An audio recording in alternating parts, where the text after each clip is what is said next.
All right, what are some things you should look for in chapter 5 for the meaning of Jesus' two visions? Remember, this is written by Marcus Borg, and you just read chapter 4, and chapter 4 really informs what you're going to read in chapter 5. So remember these 5 things that he talks about in chapter 4, that Jesus was a spirit person, a healer, a wisdom teacher, a social prophet, and a movement initiator. And remember, at the end of that chapter, he argued that it was Jesus' work as a social prophet that ultimately led to his death. So if you didn't understand chapter 4, go back and reread it because that's going to be really vital to you understanding chapter 5. In many ways, meaning is often attributed after an event. And so on the first page of this chapter, be sure you understand his definition of the word salvific. It really is the idea that Jesus' death had a saving significance, making salvation possible. And then, therefore, note his thesis. You'll find on the first few pages that the salvific understanding of Jesus' death is likely a post-Easter construction by the early Christian community. Remember, the pre-Easter Jesus over here was Jesus of Nazareth. He was a Jewish mystic. He likely did not think of himself as the Messiah. And if he didn't think of himself as the Messiah, then why would he think that his death would have some sort of salvific purpose? So be sure that you take the time to understand that. On page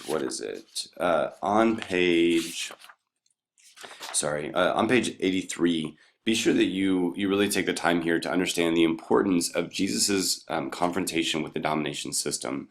Remember, the domination system was not just Rome. It was not just the Jewish elite and the temple, but it was both of them together in this really odd relationship.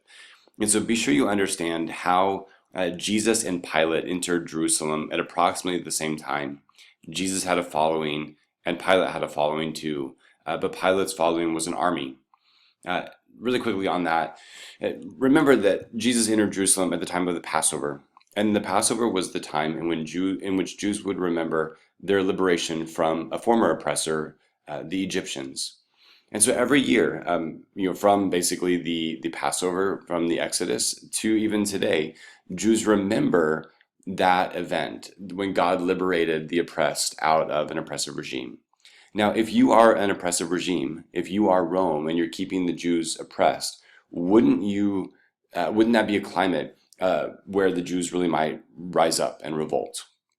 And so you have to do things to prevent that. So the Jews were able to celebrate Passover, and yet there was a heavy, heavy, heavy military presence there. And then on the bottom of page 83, and then the top part of page 84, he talks about Jesus' confrontation with the temple and the Jewish elite. So be sure you're good on that.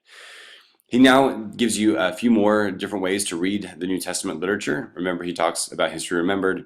You already know what that is. Prophecy historicized. Really quickly on this, pay attention here. It's a little bit confusing, but it's not that bad.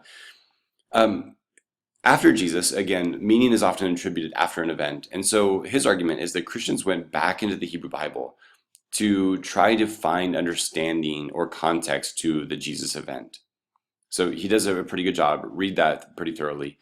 Imaginative elaboration. This one's, again, pretty straightforward. There are some events in the gospel in the final week of Jesus' life in which the only two people were present were likely Jesus and somebody else. And yet, how do we then have the conversation that Jesus and that other individual, whether it be Pilate or whether it be somebody else, how do we know what that conversation was? Well, his argument is that the authors added context to those events that had no eyewitnesses. And then purpose of interpretation. Again, he does a good job on this one. This one's really straightforward.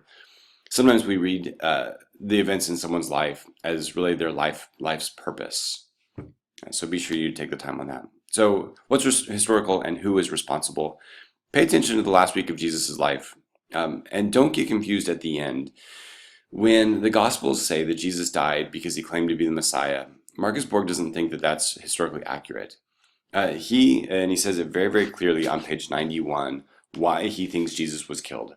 And so be sure as you read through this that you really take the time to understand it.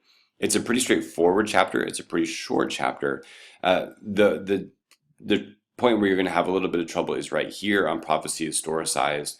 A lot of times people think that prophecy is like foretelling an event, that like somebody's standing in 2017 and is going to say what's going to happen in 2047. But what his argument is that somebody's standing in 2047 and they're looking back at what happened on 2017 and they're thinking, oh, that makes sense. That helps us contextualize this. So it's a pretty straightforward chapter. Why was Jesus killed? He's very clear on his answer. So be sure to take the time to understand it.